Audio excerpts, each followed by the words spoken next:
finalmente también antes del partido con Bolivia, tal como lo había anunciado esta mañana, el presidente electo Gabriel Boric nombró a los 39 subsecretarios que lo van a acompañar en el gabinete. Ya conocíamos 4, pero faltaban por conocer 35. Se caracterizó por una nominación paritaria con presencia de partidos de Apruebo Dignidad y con una subsecretaria de la mujer, que es trabajadora de casa particular.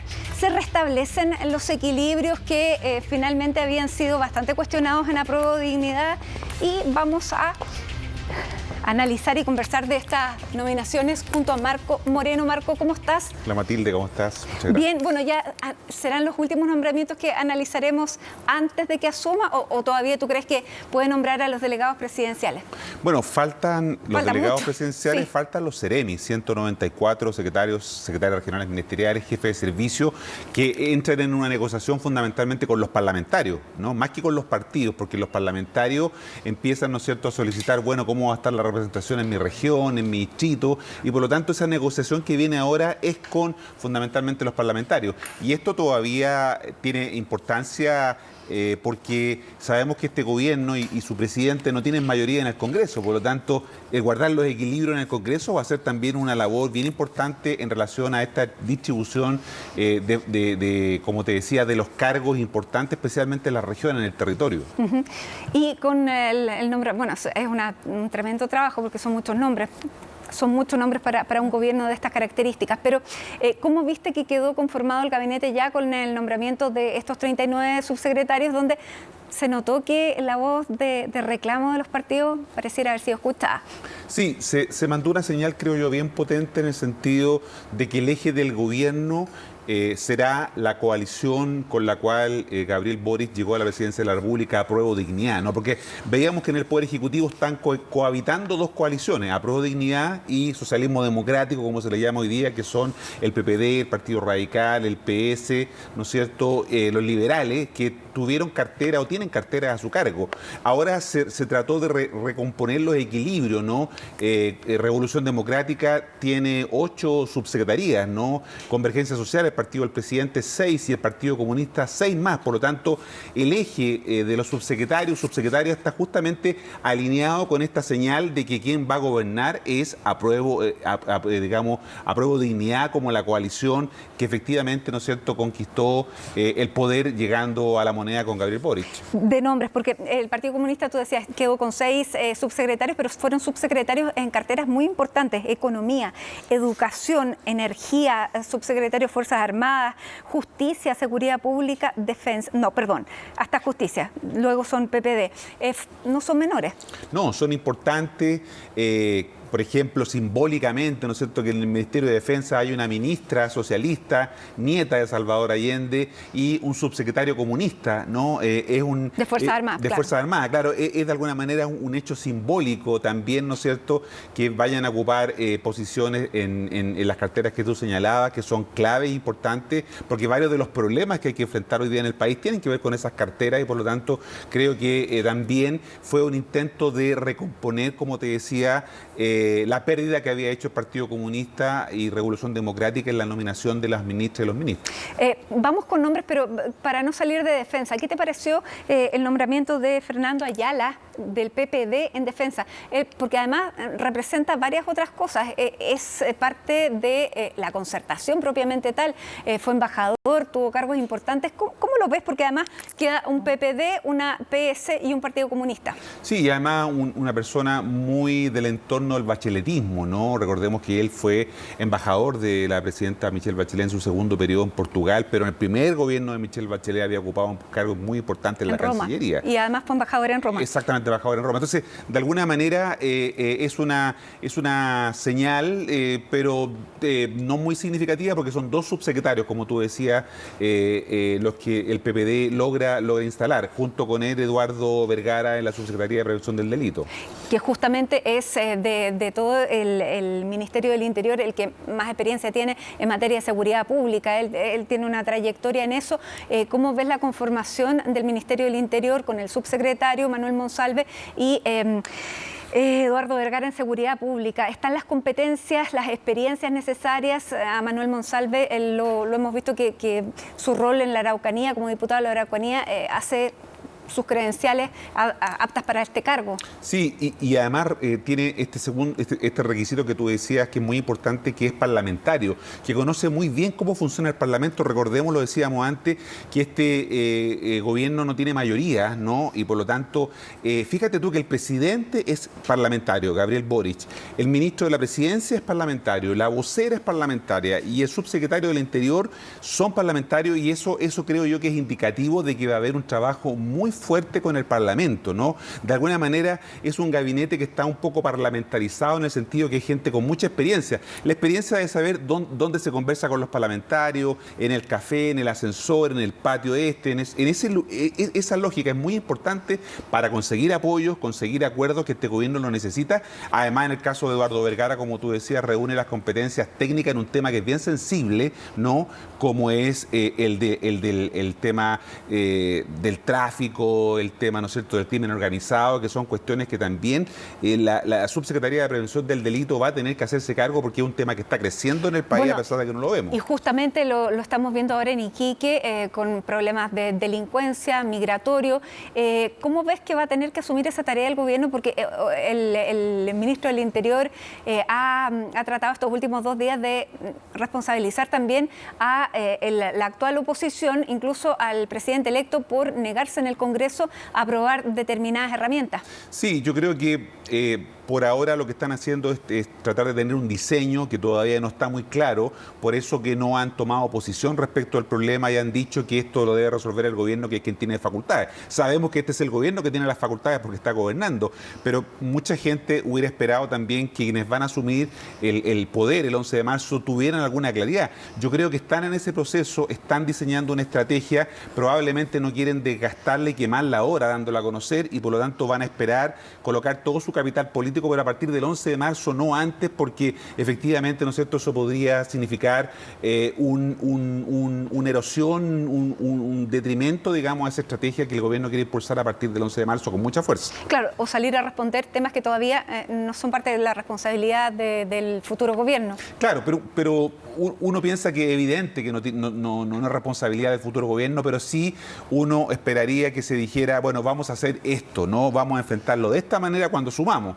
Eso todavía no está claro, porque yo creo que está todavía en una etapa de ajuste, ¿no? Están tratando de diagnosticar bien el problema para ofrecer una solución.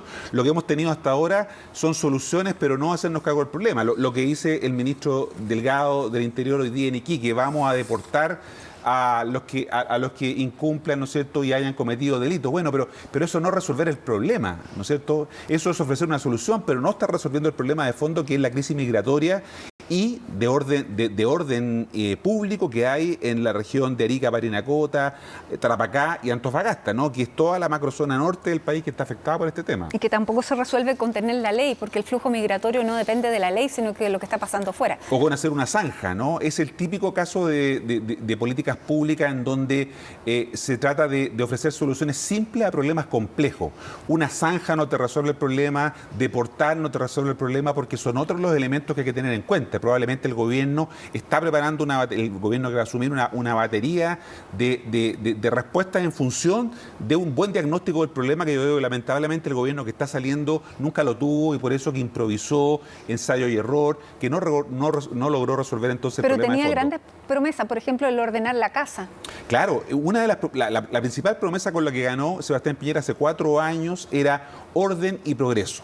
Ninguna de las dos cosas se consiguieron, ni progreso económico, porque ya sabemos lo que pasó con la situación generada por la pandemia, pero también por la inestabilidad política, y menos orden, como tú dices, porque efectivamente el gobierno fue incapaz. Estos últimos meses no ha habido un vacío de poder, ¿no? De alguna manera hay una parálisis gubernamental que se ha expresado en esta situación que vimos ayer y hoy día en Tarapacá, de descontrol absoluto. Sigamos revisando los nombres de los subsecretarios, Marco, porque nos quedan varios. La señora señales además que se dan son importantes. Jimena Fuentes en la Cancillería, subsecretaria de Relaciones Exteriores, tiene ella amplia experiencia en derecho internacional, en las negociaciones que ha habido en La Haya. ¿Cómo la ves con la ministra Urrejola, que si bien conoce el derecho, no conoce la Cancillería? ¿Se complementan? Sí, y yo creo que ella, que sonó mucho tiempo para ser ministra, Canciller, ¿no? Claro. Canciller. Le da continuidad a lo que son las políticas de Estado, creo yo, en materia de relaciones exteriores. De alguna manera hace la poste, la continuidad, ¿no es cierto?, en este tema, porque conoce muy bien el funcionamiento de la Cancillería. Ella ha tenido un rol importante, sobre todo en la discusión de cuestiones limítrofes que pueden aparecer durante este año en relación a Bolivia y Argentina, y por lo tanto creo que es un muy buen nombre para darle continuidad, como te decía, a la política de Estado que ha tenido Chile en esta materia. Vámonos al ámbito de la economía, porque ahí, bueno, va a tener Mario Marcel a Claudia Sangüesa, claro, de Revolución Democrática, pero en economía también va a estar Javiera Petersen, que es del Partido Comunista. ¿Cómo ves esos dos subsecretarios, Revolución Democrática, Partido Comunista, que eran los partidos tal vez más disconformes que habían quedado con la nominación del gabinete, con las figuras que están nombradas sobre todo en Hacienda? Claro, había una cierta tensión respecto de que la autoridad económica había quedado radicada en alguien que no era, ¿no es cierto?, del ADN de lo que representaba a Prueba de Dignidad. La figura de Mario Marcel para muchos todavía no representa eso. Y de alguna manera la llegada de Claudia Sangüesa, que conoce muy bien el programa de gobierno, lo redactó, ¿no es cierto?, y de Javiera Petersen, podrían entregar esa confianza, ¿no?, especialmente a los partidos de Apruebo Dignidad, en el sentido de que la cuestión programática, los elementos clave y centrales de este programa van a estar de alguna manera salvaguardados con estas dos figuras que van a poner también y van a hacer lo posible porque se cumplan los elementos programáticos que están comprometidos. Esas serían las figuras más destacadas junto con Luz Vidal. Luz Vidal es la subsecretaria de la Mujer. Ella es trabajadora de casa particular, dirigente y también representante del mundo mapuche. Es la llegada finalmente de los independientes. Es bien icónico que una trabajadora de casa particular se convierta en subsecretaria de la Mujer. Sí, forma parte de lo que comentábamos el otro día, Matilde, respecto del relato que está intentando instalar este gobierno. Los gobiernos necesitan relato, y yo creo que aquí hay una señal potente, no solo de la meritocracia, sino que de la inclusión de personas que han estado permanentemente fuera de la élite del poder, ¿no? Ella, Luz Vidal, representa toda una trayectoria, porque ella, hasta donde entiendo, alcanzó a estudiar seis semestres en una universidad, estudiaba historia, no pudo terminar sus estudios y tuvo que, como tú muy bien señalabas, dedicarse a trabajar en casas particulares durante 15 años, ¿no? Por lo tanto, un tiempo largo. Y de ahí se convirtió en una activa defensora de esa causa, y hoy día, ¿no es cierto?, es nombrada subsecretaria en un cargo tan relevante como el Ministerio de la Mujer, y pertenece además al mundo, ¿no es cierto?, de los pueblos originarios, lo mismo que la subsecretaria de Educación Superior, Verónica Figueroa Huenchu, ¿no?, que también es la primera mujer que es senadora actualmente de la Universidad de Chile, y ha tenido una trayectoria muy importante en la defensa de los temas, ¿no es cierto?, del mundo indígena. Por lo tanto, hay un guiño bien importante, concreto, a esos mundos que estaban marginados y que hoy día se colocan dentro del gobierno, y que, como te digo, forman parte de este relato que se está construyendo de inclusión, ¿no es cierto?, de incorporar a otros actores, lo que le da fuerza, también energía. Los relatos te permiten construir un mito de gobierno, ¿no?, colocar un norte hacia dónde avanzar, y creo que eso es importante porque se va a requerir de mucha fuerza, de mucha energía para poder enfrentar los problemas que el gobierno tendrá a partir de marzo. La coalición de gobierno, Apruebo Dignidad, ¿tú crees que con esto queda conforme? Hay partidos que tuvieron una representación bien mínima, como por ejemplo Comunes, pero en la foto grande, ¿dirías que logró los equilibrios? Sí, yo creo que se logró el objetivo. Como te decía, la señal es clara porque quienes más número de subsecretaría tienen son los tres partidos ejes de Apruebo Dignidad, el Partido Comunista, Revolución Democrática y Convergencia Social. Se incluyeron también, Matilde, representantes de los movimientos políticos que respaldan a Prueba de Dignidad y que no habían tenido representación en el gabinete. Está un subsecretario de Pesca, están en las subsecretarías, ¿no es cierto?, de Bienes Nacionales. Por lo tanto, de alguna manera también hay un reconocimiento a esos movimientos que habían quedado sin representación en el gabinete, pero que ahora tienen a nivel de los subsecretarios. Y no hay que descartar que lo tengan también a nivel de las secretarías regionales ministeriales y de los jefes de servicio y de los delegados presidenciales, como muy bien tú decías, que hay que resolver. Javier Martínez queda en presupuesto, Revolución Democrática. Ese también es un nombre que ya conocíamos, pero que viene a integrar este equipo económico también con la presencia de RD bien fuerte. Bien fuerte, y también el subsecretario de Salud, Cuadrado, que forma parte, que venía tratando estos temas, de alguna manera da una señal justamente en esa dirección, porque Revolución Democrática también se queda con subsecretarías bien relevantes y bien importantes en la gestión de gobierno. Macarena Lobos en la Sexpress, ella es independiente, va a acompañar ahí a Giorgio Jackson. ¿Cuáles son las credenciales de Macarena Lobos? Bueno, ella tuvo una destacada trayectoria en los gobiernos de la Concertación, especialmente en Michelle Bachelet I y después en Michelle Bachelet II, ocupó cargos importantes, llegó a ser subsecretaria de Hacienda, ¿no es cierto? Por lo tanto, tiene un conocimiento muy acabado de cómo funciona además la estructura gubernamental. Recordemos que muchos que van a llegar a gobernar a partir del 11 de marzo no tienen la experiencia de lo público, de los asuntos públicos, y ella también tiene esa ventaja. Es abogada, pero conoce muy bien el funcionamiento entonces también del Ministerio de la Presidencia, y creo que le agrega un plus porque también forma parte de varios independientes que han sido nombrados, junto con los representantes de los partidos, de los movimientos políticos, hay también del mundo independiente, con lo cual se cuadra todo el círculo difícil de hacerlo, ¿no? Por eso que se tomaron varios días adicionales para poder tener representación de todos los mundos, de todos los actores. Bueno, con eso cerraría entonces los flancos internos que se le habían abierto con la nominación del gabinete, de los ministros. Pero todavía no parte el gobierno, pero tiene ya algunos temas que son bien importantes, que van a ser complejos para el futuro gobierno. Lo veíamos con el tema del tercer retiro, del quinto retiro, porque el cuarto no se aprobó. El tema de los presos de la revuelta, que hoy día escuchaba al vicepresidente de la Cámara que decía no nos parece que el presidente se desligue de responsabilidades que él podría tomar el mismo día que asume, con indultar a los llamados presos de la revuelta, endosándoselo al Parlamento actual. Sí. ¿Qué crees que va a pasar en esos dos temas? Esos dos temas y el tema de la Araucanía, ¿no? son seguramente las cuestiones que más van a ocupar la atención del gobierno en los primeros días, ¿no? de instalado. Efectivamente, el tema de los presos de la revuelta, ¿no es cierto? Esta discusión sobre a quiénes se le aplica amnistía y a quiénes se les puede indultar, porque el indulto va a proceder cuando hayan cerrado los procesos que están pendientes, ¿no? Y ahí el presidente recién puede indultar, ¿no? Pero van a tratar de que un número mayor de personas, alrededor de 160, puedan ser objeto de la aplicación de esta amnistía, siempre y cuando esto se apruebe en los 11 días que van a quedar entre que se termine el receso legislativo, empiece las funciones del Congreso, del 1 de marzo hasta el 11 de marzo. Vamos a ver si se aprueba en esos 11 días. No está fácil el tema, pero efectivamente vamos a ver si el gobierno entrante coloca presión. Ya hay requerimientos de parlamentarios del gobierno actual, ¿no es cierto?, para oponerse y llevar esto a otras instancias, judicializando lo que podría ser entonces este acuerdo político para cerrar un capítulo complejo en la historia de Chile, como es la situación que afecta a un número de personas que hoy día está detenida, ¿no es cierto?, muchos de ellos sin procesos terminados, lo que ha sido objeto de un fuerte cuestionamiento, tanto por parte de las familias como también parte de los organismos internacionales. Sin duda.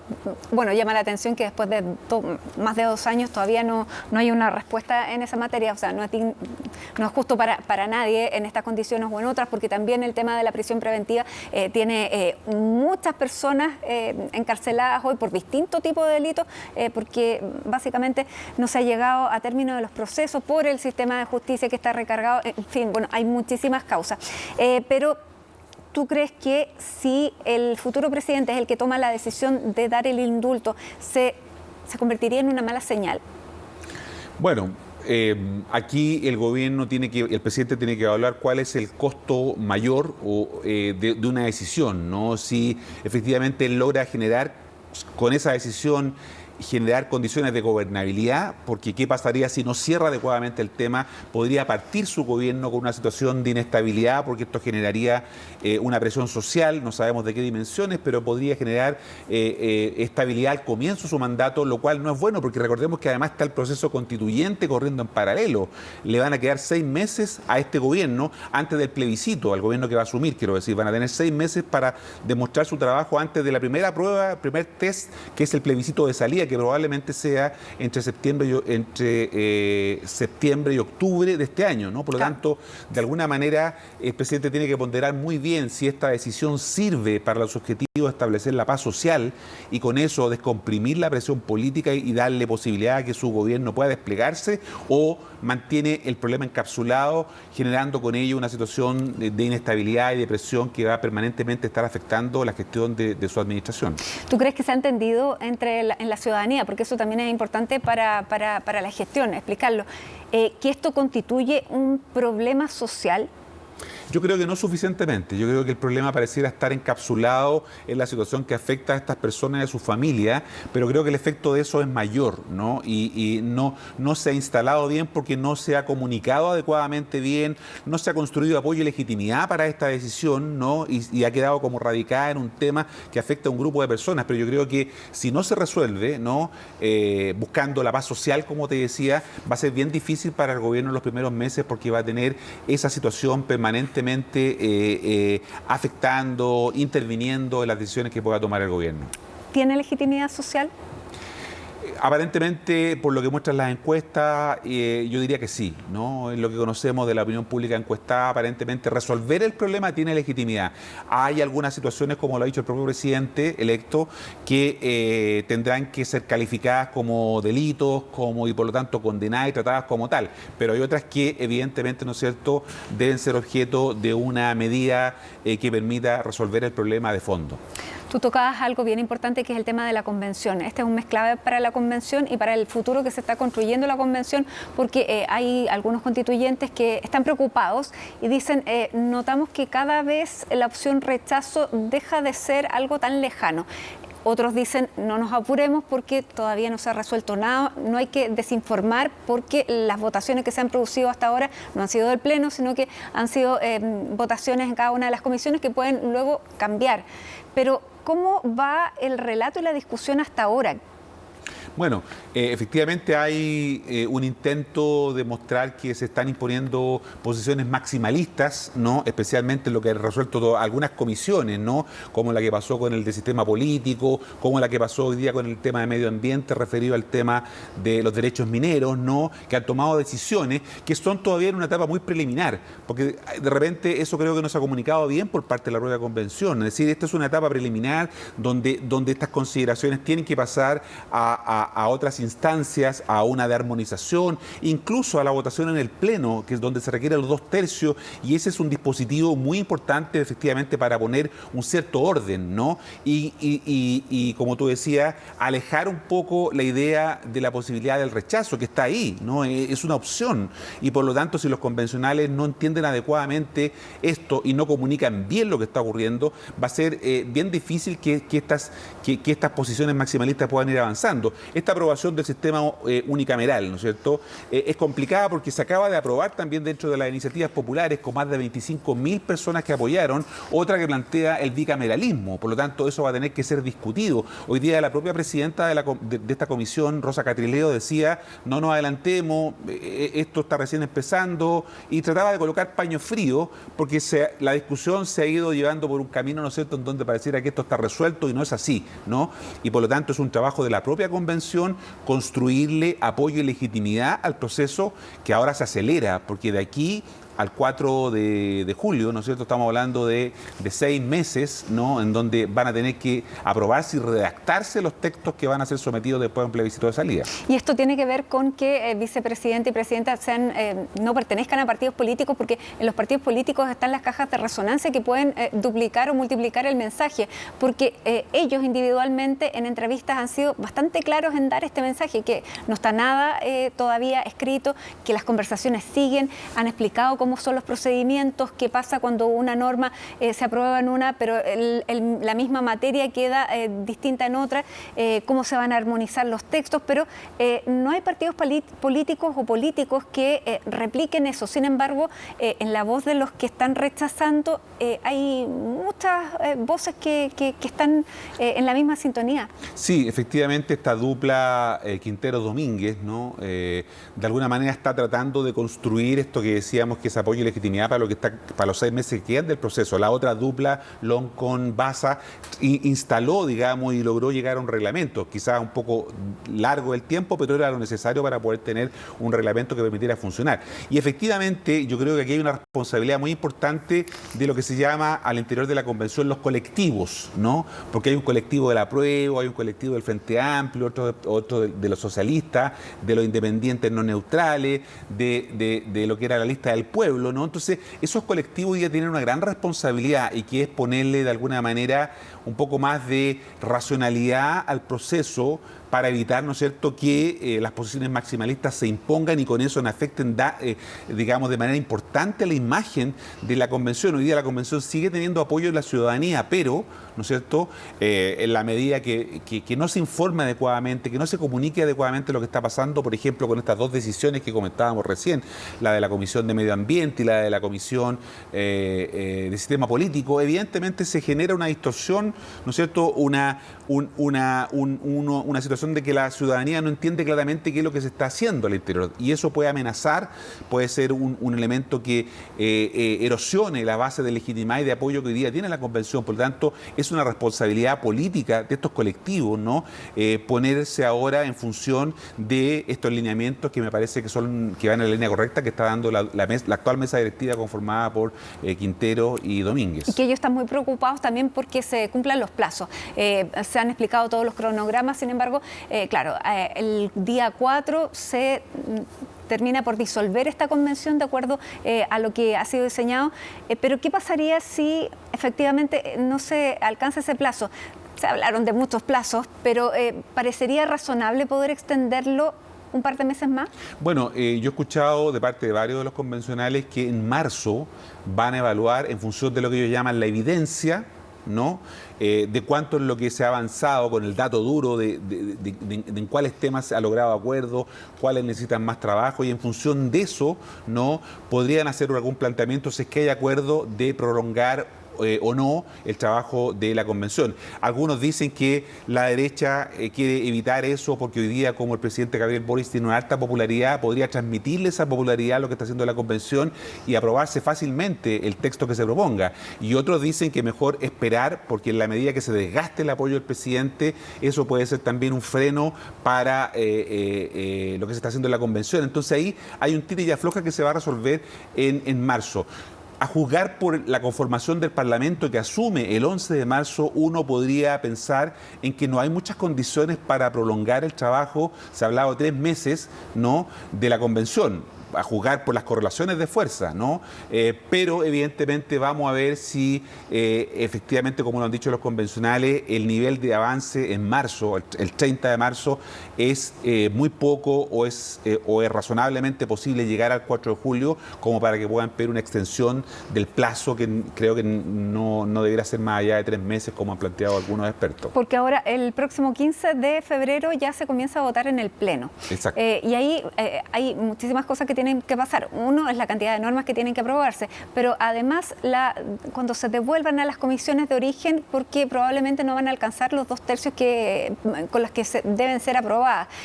Y luego hay otra cosa que me parece que es bien importante y donde podrían producirse algunos problemas, que es en la armonización, porque una coma puede cambiar el sentido de una norma.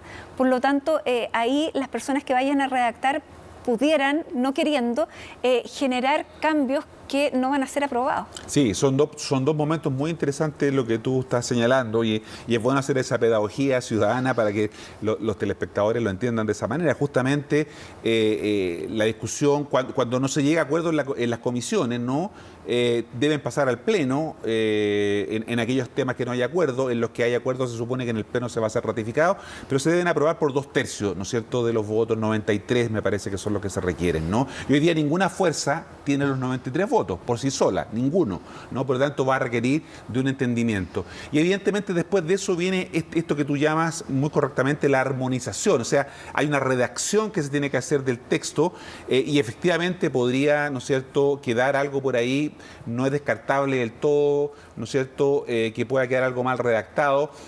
No vamos a tener una constitución perfecta de ninguna manera, ¿no? Creo que probablemente no va a ser técnicamente la mejor constitución, pero va a ser el resultado de un proceso más deliberativo y eso le otorga a sí misma mucha legitimidad y por lo tanto eso podría salvar el proceso. Es lo que viene después de aprobada la constitución, cuando se tengan que redactar las leyes, cuando los reglamentos, donde también va a poder hacerse los ajustes, pero evidentemente uno esperaría que en este texto constitucional, que no debiera ser muy extenso, tampoco muy largo, ¿no?, se incluyan muchos de los temas que son importantes para el desarrollo y para resolver los problemas que el país hoy día tiene.